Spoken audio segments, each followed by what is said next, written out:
Thank you and welcome to all who have joined us here this afternoon. We are here for the April 2023 Infinitive Live webinar. Our topic is higher education challenges and the impact of data. My name is Christina Arns. I'm a client services executive here at Infinitive. And before we jump into the conversation, let's talk a little bit about what we're going to do following this webinar and some of the logistical things. So real quick, as with all of our live presentations, we are recording it. There will be a link available on our website, infinitive.com, following the webinar. We'll also email the link to all participants so that you can share that across your organizations with your colleagues who may not have been able to join today. There will be a Q&A function. We're going to hold all questions until the end, but please, along the way, if you think of things that you want to know a little bit more about, put that into the Q&A section or the Q&A option and function. We'll try to get to all of those. If we can't, we will certainly either get back to you individually or include information regarding your question in any future blogs that we put out, and make sure that you have access to all of that information. And lastly, throughout the presentation today, we're going to do some polling just to get some real-time data. So let's start off with just a quick test poll. Make sure everyone knows how to use that functionality here in Zoom. So here's the question. Of these, which do you feel is the biggest challenge for your institution? Enrollment, retention, or graduation? Well, it looks like retention is coming in. Still a couple of things trickling in here, but retention's in the lead with enrollment as a close second. So thank you, everybody, for testing that out. And next, I'd like to introduce my esteemed colleagues who are serving as our panelists today. So first, let me introduce Wayne Campagna. Wayne has over 2 decades of experience in consulting. Over the last 12 years, he's been focused specifically in the education market, focusing on higher ed and ed techs. He supported ed techs with transformation of assessments, migration to the cloud, as well as supporting higher education institutions, delivering both technology and process improvement to better support students. So welcome, Wayne. Thank you for joining us today. Thank you, Christina. Then we have Dave Athenson. Dave is one of our Infinitive market developers, specifically focusing on the EDU market. He's been at Infinitive for nearly 3 years. Before he joined Infinitive, he worked at an EDU research and advisory firm focusing on supporting higher ed in K-12 with respect to improving enrollment and enabling student success. Dave brings 9 years worth of experience in the consulting world. He's a valued partner for our education clients who seek to learn and implement new ways of transforming their operations and supporting their future growth and success. And last but not least, we have Mike Sellery. He's our director of cloud. He's been focused on cloud architecture and migrations since 2017. He's worked with a variety of clients from startups to Fortune 500s across numerous industries who are in various stages of their cloud and journeys. Mike's specialty is working with clients to perpetually improve their efficiency, resiliency, security, and cost effectiveness, focusing on each client's system architectures in the cloud. His most recent customers have been in the education space. So thank you, Mike and Dave, also for joining today. Thanks, Christina. So what are we going to talk about? We're going to talk about higher education, the current state and challenges that higher education institutions are facing today. We're going to talk a little bit about the data-related trends and opportunities that we're seeing and hearing across the country. Then we'll get into some of the things that we at Infinitive are able to do to support higher education institutions in that journey, and how they can build strategic plans around their data to support their future success. And then we'll just wrap up with some key takeaways. And then, as we mentioned earlier, the Q&A session. So let's jump in. So, I see, Wayne, there's a number of challenges laid out here, and I'm sure not all of them are surprises, to our folks, our audience who are living day to day in the higher education institutions. But can you just take a minute sort of to set the stage on what some of the themes are, and then maybe following your commentary, Dave can jump in with some specifics. That sounds good. So yeah, and as you can see here, there's a lot of challenges, and they come from a lot of different directions. There's challenges on the learner side, there's challenges within your organization, and then, we're always dealing with environmental change. And I'm empathetic to how hard it is for university leaders to tackle these challenges, because, in these conversations I'm having with a lot of your peers, it's a balancing act, because you need to make real change and meaningful change in these areas. However, you still need to operate the university. So it's how you're tackling those two at the same time. And the nuance that I see many leaders try to tackle these issues individually, and I think that's where it can become sticky. And instead of looking at these one at a time, it's important to look at them collectively and as a group at the university. And that can help you uncover a lot of solutions that can be coordinated and address multiple challenges rather than just going one by one. A good example is if you're thinking, all right, I need to improve retention for a specific student segment. As you're focusing on that student success metric, that data that you're leveraging could be helping focus on graduation rate.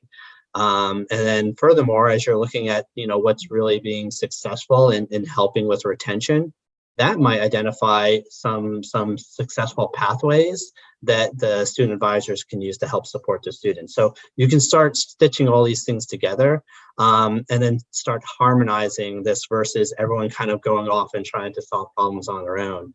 And, as we'll talk a little later, data is really the key partner in stitching this all together. One of the questions we hear a lot of is, well, where do I start? It's a lot, where should I go first? And that's where, thinking through prioritization of these challenges and making sure that they're aligned to the goals of the university and all the way up to the mission is key. You need to create that connection between the mission, the goal, the challenge, and what those benefits are. And it doesn't have to be detailed. We've been working through with our clients on cost benefit analysis, and that's a good place to start. And when you think cost, it shouldn't just be the financial cost. It needs to be costs such as, what is the knowledge within your organization? What skills do you have? What types of risks? Is it something that's a new technology? Is it something you're unfamiliar with? Those are all parts of the cost side of things. And on the benefit side, it's very easy to think benefits at the university level and at the student level, but you have to layer in that third piece, which is the faculty and staff, and what is the benefit to them, their careers, and their engagement with the university. So this process of thinking through prioritization and doing some sort of cost benefit can help you figure out really where to start. But as I mentioned before, you have to think holistically and figure out how can you start looking at these things together so that you have solutions that can minimize cost and maximize benefit. And Wade, if I could just jump in there and add a little bit on the cost side of things, I just wanted to share a story that came out of some of our ed tech clients where, a lot of organizations sometimes get caught up in the inertia of, well, it's always worked this way and it's fine. If it ain't broke, don't fix it. But it is always important to keep in mind that if there is, a migration roadmap or any sort of improvement roadmap that's being considered, that sometimes the cost of waiting and seeing can outweigh what you end up spending otherwise. We did have one customer where, through a series of unexpected mergers and acquisitions, very long story short, they ended up facing a situation where they were going to lose the lease on their data center in a mere 90 days. And a plan that may have normally been thought about and pondered and planned very carefully over maybe a year, we now had to find a way to get them out of there in just 3 months. And I'm pleased to say that we did find a way to make it work. We did get a team together and scrambled and were in there day to day and ended up getting them out even a little bit ahead of time. Perhaps maybe not at the cost or certainly security they may have wanted to have in a longer term situation. So it can work, but there are trade-offs to waiting and seeing. Sometimes you find yourself in a situation where you have to act much more quickly than you would hope to. But fortunately, we have experience in that case as well if it comes to it, but we'd prefer to do things a little bit more methodically if we get the chance. Yeah, that's a good point, Mike. And and lastly, just to kind of tie a bow on it, when you're thinking about getting that momentum moving forward, the best way to cut through the minutia and the silos is really to center it around the student. It's the one thing where everyone can collaborate, coordinate, and kind of get aligned on. So Dave, can you jump in on some specifics for us and give us some intel on what you've been learning and finding across the industry with regard to the data? Yeah, sure. Thanks, Christina. And I echo a lot of what Mike and Wayne have already said. I just want to hit on a couple of these here. So, declining enrollments, and that's all around attracting and retaining a diverse student body and how important it is. But, as Mike kind of called out with that ed tech example, here at Infinitive, we partner with higher education and also ed tech organizations. And actually, in a recent stat from National Student Clearinghouse, undergraduate college enrollment dropped 8% from 2019 to 2022. So needless to say, institutions are facing incredible pressures to stay relevant and also meet the needs of their learners today. I felt like another interesting tidbit that I wanted to share with the group today is really perhaps an opportunity in higher education. It's actually from the U.S. Chamber of Commerce, and that's if every unemployed person in the country found a job, we would still have 4 million open jobs. It just goes to the fact that a college education is still critical. It's not always about classes and grades for the learners, but it's really about how they interact with their classmates, and they learn new skills, soft skills, time management skills that are very, very relevant for the workforce that they're about to enter into. And kind of going back to what I said earlier about the learner, right? A lot of focus right now is around alternative pathways, and really for students, it's becoming more prevalent. There's one stat, I think it was roughly 74% of online college students want mobile access to their materials, right? These learners are on the go, whether they be 18-year-olds, whether they be 35, whether they be 75, right? They want to be met with the learning materials where they are today. And institutions really need to focus on developing strong teaching practices for these modes of instructions and do more to support student success in these various pathways. Thanks, Dave. I think these real life scenarios, sort of bring it to life for all of us, both professionally and personally. I think we all probably have a story that can relate to some of these stats that you were just talking about. Before we jump into data-related trends, let's do another quick poll, gather some more information from our audience. What does student success look like at your institution? Are you focused on graduation rate, employment rate, or average salary post-graduation to measure that success? Graduation rate, overwhelming majority, 83%. So Wayne, we talked about challenges. I think, we got some good details and real life examples of what that looks like for higher education institutions. Can you talk about some opportunities? Yeah, sure. And, I was reading the survey, it was a couple weeks ago on Inside Higher Ed, and I thought it'd be relevant for this conversation. And I think it talks to the opportunity. As you can see from this chart, the presidents at universities right now are looking to the future. They're looking at either transforming their institution, or they're looking at kind of resetting and focusing on growth. The other thing that stood out for me is that 3/4 of the presidents agreed that the pandemic and the necessary changes created an opportunity for the institution to make changes that were needed anyway. So sometimes, you talk about the fire that creates the need. The pandemic, although it was painful, has started to create that runway to start making change. And I think all that's to say that right now is a great opportunity. You have the momentum of change. You have all the technology that can help do things cheaper, faster, and even personalized at scale.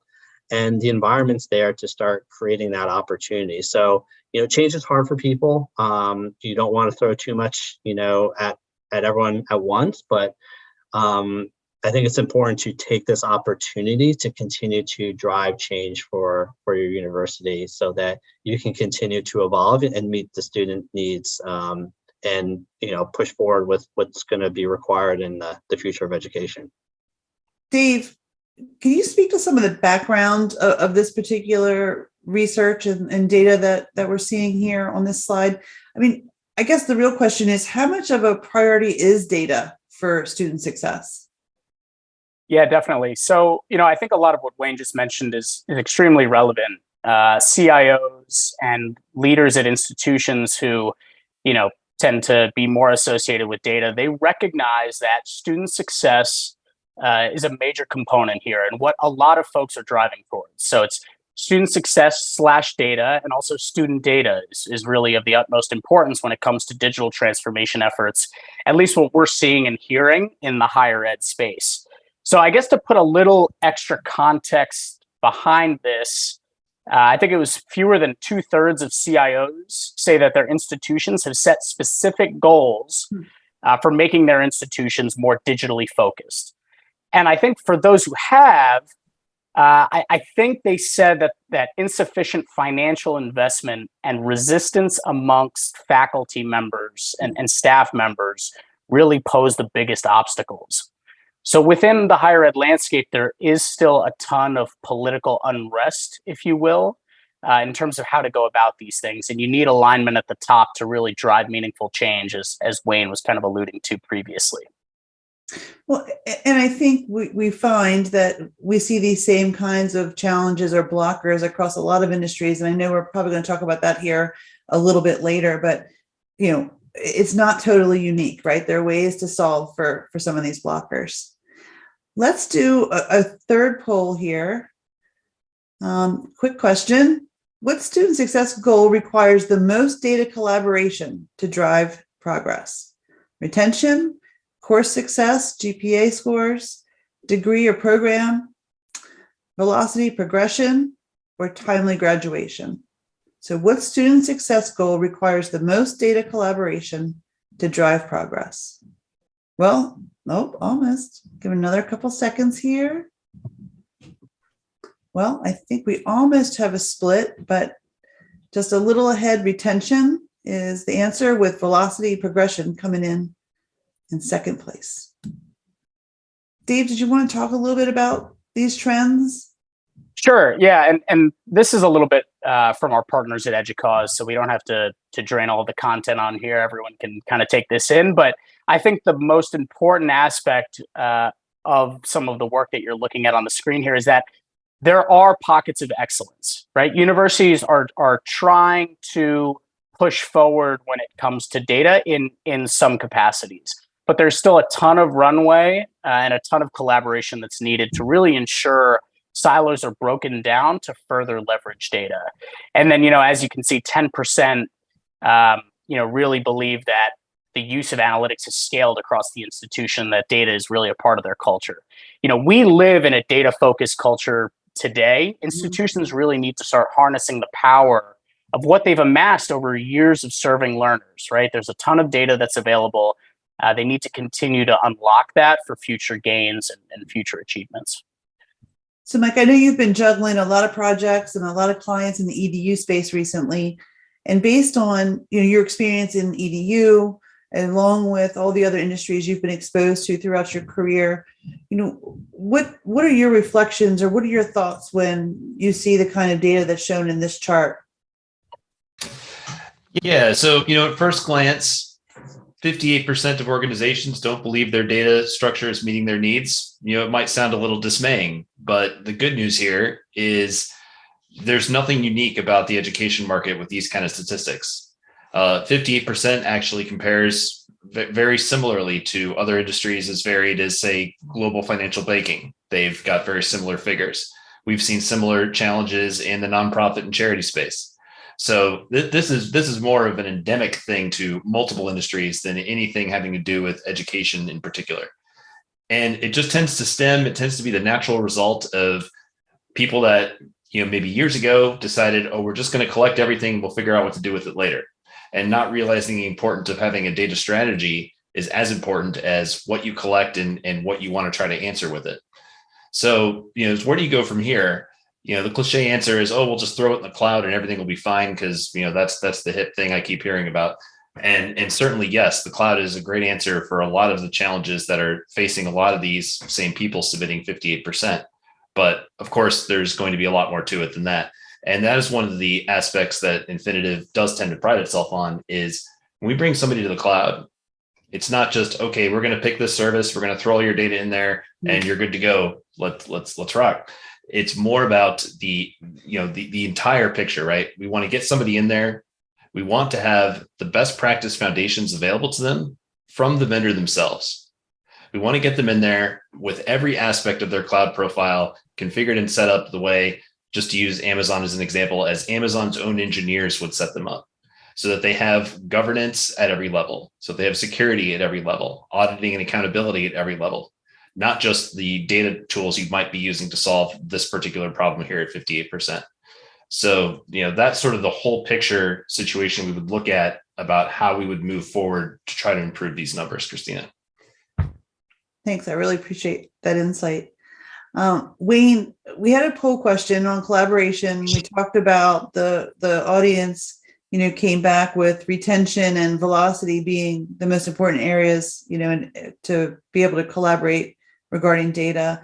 I look at this kind of visual, it looks like there's, maybe silos or a lot of disparate systems that, data is collected in, and, not seeing a lot of cross collaboration necessarily, at least in this pictorial. Can you talk a little bit about, that importance of collaboration and what that can look like? Yeah, I know. And these don't represent obviously every system, but they kind of at least give the picture of how, the data in the systems is extremely important for a variety of departments into executing their functions. The student information system is so critical to the registrar's job. The learning management systems is a key piece to academic affairs being able to deliver their courses and their materials to students in a variety of different spaces and locations. So all these systems are super critical to the functionality of a university. Where it comes into play as far as collaboration of data is you can see some of these questions that are down there, and to get to the root of these questions, you can't really just look in one place. And what you find is an individual data point can give you one answer, but having a holistic picture, for example, of the student, and not only what their grades are, but are they showing up to classes? What types of materials are they interacting with? Are they members of a club? Are they attending the dining hall? It gives you a holistic picture of the student, and it gives you a better answer to kind of where there might be indicators where intervention might be required. And that's not just only on the student. You talk about alumni management, great, you're reaching out to your alumni as they might be getting donations, but as you're developing these programs where certificates or badges or micro-credentials to support a lot of your alumni that are now in the job market trying to build their skills to progress their careers, this is an opportunity for you as well to provide additional services to those folks that have such affinity and brand stickiness with your university. So I think the key point here is to get to the answers to these questions. You can get better answers the more you're able to take some of this data and collaborate on it, and the more that a lot of these different functional owners can work together with each other to solve some of the bigger challenges that we talked about earlier in the presentation. Thanks. Yeah, I think it's, really key and sort of the theme of a lot of the comments that the panelists are making today is, student centricity is critical for the success of the institution. And in order to, be able to bring that to light and to the forefront, certainly data and collaboration around data is critical. So let's get some final thoughts from the audience. When it comes to data, identify your biggest challenge in using data to drive university goals, figuring out what outcomes to measure, what types of data to collect, getting access to the raw data or collecting it, validating the data, interpreting it, or generating actionable insights. So when it comes to data, identify your biggest challenge in using data to drive university goals. Well, we're pretty split here. Let's just wait a couple more seconds, see if we get some additional responses. We're split right down the middle. Collecting or getting access to raw data and interpreting data. Oh, collecting just became ahead by a hair. So thank you, audience members, for responding to that question. Appreciate that. So I think we can go to the next slide. So where should institutions start, right? So this could be a really overwhelming, daunting, thought process of how do we get started? Where do we go to get off the ground? And so where do institutions start, and how does Infinitive fit in to be able to assist them with the beginning of their journey? Yeah, so I think I can jump in and elaborate a little bit more here. It's when I think about Infinitive, right? At the top level, we're a business and technology consultancy. So we support institutions at all levels of maturity when it comes to data and technology. So it could be across all three of the areas that you're looking at here. And we work on that project to project basis with our clients so that we can really help achieve some of their mission goals, especially at the institutional level. I'm excited about what we have here on the screen. We've been collaborating a ton with our key partners from AWS, who have several years of experience in the industry, folks like Tiz Castor, Danielle Yardy, Craig Jordan, to really refine this approach. And when I think about this approach, and if we take a look at the middle part here and demonstrate value and potential, right? Institutions might see value in an analytics POC, right? Where we're ingesting a couple sources, we'll build a pipeline, put some visualizations on the back end, or they might see value in just building immediately, right? Let's start with a data foundation. Let's just start building. But really, in our partnership with AWS and through a lot of conversations, the feedback that we were getting was, let's wait a second. Let's back up a little bit. Let's think about the challenges and really justifying the investment in the cloud. So we have to start in an area where we are driving a clear understanding of how data can be used to achieve goals, right? Why it makes sense. Let's get folks on the same page. So, Wayne, I guess I'd be curious to hear from you on this, kind of as delivery lead. Could you talk a little bit about, how the service might pan out when it comes to evaluating challenges and justifying the investment here? Yeah, sure. And as you can see, the way we're approaching this is doing something that's kind of quick. 2 weeks. It's something that we understand the university, especially people in those positions, don't have a ton of time to invest. So the idea is to try to get the time that's required, a 2 week, something quick where you're going into the first phase would be just really getting aligned on what those goals are, understanding what the goals, the challenges, but doing it across the university. So that alignment is key. Sometimes you have to take a step back to take a step forward, and to get everyone aligned on what those goals and challenges are, but then understand what is the data underpinning for those goals, and prioritizing those. So once you get aligned there and you have your priorities, let's say, I know we used retention was one of the top poll items a little earlier that Christina was talking about. If retention is one of the top goals, is really understanding what is the data required and the functions that use the data to support retention.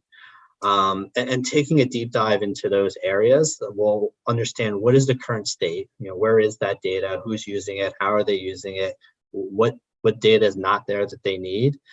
And that starts creating an idea of where we are, what are some of the gaps and opportunities, and where to kind of go next. And that kind of helps feed into the building a business case or an investment case to say, all right, if we invest in XYZ to understand the data better, to drive retention, here's what the benefit's going to look like. And having, I know we talked earlier about cost benefit when we first started talking about challenges, but that's key. So from there, it's really about building that roadmap. So what is the logical next step to take? What does it look like to get to where you're trying to go on the goal? And all that together, the findings, the priority thing, this is what our priority is. This is where we are. This is what the gaps are. Here's where we're going. And here's the costs and benefits. All that packaged together gives you a decent starting point to understand, why are we going to the cloud, or why is data important, and a little bit into the how we're going to get started. And that's just, it's a starter. It's a good place to start and begin that journey. So the idea is this offering isn't really to complete the journey. This is a way to start the journey. This is a way to do that jump start. So Wayne, you mentioned 2 weeks, and I see that on the engagement area here on this slide. So a 2-week engagement, pretty quick turnaround. What exactly are the expectations from the client for this engagement? Yeah, and we typically work hand in hand with the client. So there is some, especially when we're talking about interviews and really driving into the deep of understanding where is some of this data and what are the important systems and tools. So, the expectation is, a couple hours here and there for some interviews or some workshops. That's typically, and we understand that, like, you're not going to be able to get everyone in a room together. It's important to have the key stakeholders there. But for some of the other folks that you might be interested in just understanding what some of their input is, maybe you haven't reached certain parts of the university, you just want them to understand how they feel about this. We've used surveys. There's other ways that we can get the information and engage the entire university without it being a large time commitment. Gotcha. Well, really appreciate the insight and hope it provided the audience with some new things to think about and how Infinitive can, step in and help them on their journey, no matter where they are. Some of our higher ed institution clients may be a little bit further along, right? And so that's part of the assessments, determine really where are they in that journey and how can we best support them. So let's go to the next slide and talk about our key takeaways. So a couple of things: collaboration, right? Collaborating on challenges to create opportunities. Something we talked about quite a bit today. We want to center progress around the student, right? So student-centric approaches and leading to the success of the student and the institution. I think we saw with the data and some of the research that we've done that you're not alone, right? 59% of institutions say that they are pockets of excellence in analytics, but there's a lot more work potentially to be done. And data may seem like a challenge, but it is the key to your future success. And we've seen that time and time again with some of the institutions that we've worked with. We also see that with other, clients across other industries as well. That data really is a big driver, for successful outcomes. So as far as Q&A, we still have that open. So if anybody has any questions, we can plug some in there. But let me see what we have. Okay. Are there examples where Infinitive supported EDU-focused organizations with respect to data? So Mike, I think you talked a little bit about the ed tech. You told that story, but are there other examples of where we've spent some time and effort helping EDU organizations with data? Yeah, so not only just EDU, but multiple organizations. Like I said, we've seen similar patterns in banking. We've seen similar patterns in some of our charity work as well. On the EDU side, like I said, the patterns with the data have been remarkably similar. A lot of siloed, lack of access, a lot of not being sure where things are, where the true source of truth is. A lot of storing places in multiple locations. So it's been similar challenges across the industries, and that's why we bring the same experience that we've had, to the EDU market, where we have had success in these other areas, trying to bring that to more and more education customers as well. Thanks. Gotcha. All right. So we've got another question that's come in. Says, is there a right or preferred way to navigate the political nature of the higher education landscape at a university when trying to make progress towards goals? Wayne, can you field that one for us? Well, I get the political question. You know, I think that there's always opportunity within the university. Just that, you know, that you might hear political nature and it's a negative, but I also feel that what I've experienced in working in the industry is that folks are very passionate about the mission of their university, the mission of education as a whole. And that passion is something you can use to really make progress towards goals and kind of maybe lower the temperature on the political side of things. And that's why we talk about centering around the student. You have to find those areas where everyone kind of agrees, and you can harness a lot of that passion that they have towards the mission into ways to drive towards those goals. So I think that's one way to kind of really kind of navigate that situation.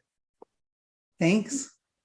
And then Dave, I don't want you to feel left out. So I've come across a question that I think is appropriate for you and your knowledge base and role in all this. What is Infinitive's take on the impact of the current economic landscape on higher education? What should universities, colleges be focused on to stay competitive and, frankly, relevant? Yeah, I guess when I hear that question, I think of a couple things, right? So there was this transformative period that was just brought upon us from the pandemic. And there was this need to adapt and to change for higher education. And you know that this has been kind of a long time coming, but there are new ways that they can begin to unlock data, you know, in ways they weren't thinking about before. So, you know, while it was hard on everyone and there was a lot of uncertainty, it's now created new modes of learning. You know, that combined with where the economy is today, which isn't great, but I think that we're going to hit a turning point where things are going to start to turn around, right? People still see the value in that higher education and it meeting the needs of the workforce, right? The institutions need to be thinking about that, but I think that things are going to turn around. It's not unlike what we're seeing in other industries, as Mike called out in kind of that first response, where things are difficult, but I think there is a light at the end of the tunnel. I think it still kind of comes back to, you know, what are you doing around the data that you have today? You need to bring in students. You need to get at the right applicants depending on, you know, what your university provides and what you facilitate. So I think there's still an increasing importance on who you're targeting, how you're targeting those learners to really bring them into the programs that make sense for them. So all in all, I think that there's a turning point for higher ed and more can be done with data. Awesome. Thank you. So we do have a couple of other questions. I think, you know, we'll make sure we cover those with directly to the individuals or, you know, through some of our other communication lines. But wanted to make sure that we share with everybody some upcoming events where Infinitive will be represented. So just next week, we have Meek in Baltimore and then a couple of others. But if you want to know exactly where we're going to be and when, please feel free to follow us on LinkedIn. We are always posting any types of sponsorships or events or speaking opportunities where we're joining in conferences across the country. So again, thank you so much for attending. I know I learned a lot today. I love spending time with our EDU experts because it's not my space, and I learn more and more every time we get a chance to talk. Again, everybody will receive an email from us who's participated today with a link to the recordings that you can share that out across your organization or just have it to refer back to. And then if you want to reach out and touch base, you can certainly respond to that message. You can reach us through our website at infinitive.com, or you can reach out directly to Dave and you can see his email address right here. So thanks again and have a great afternoon.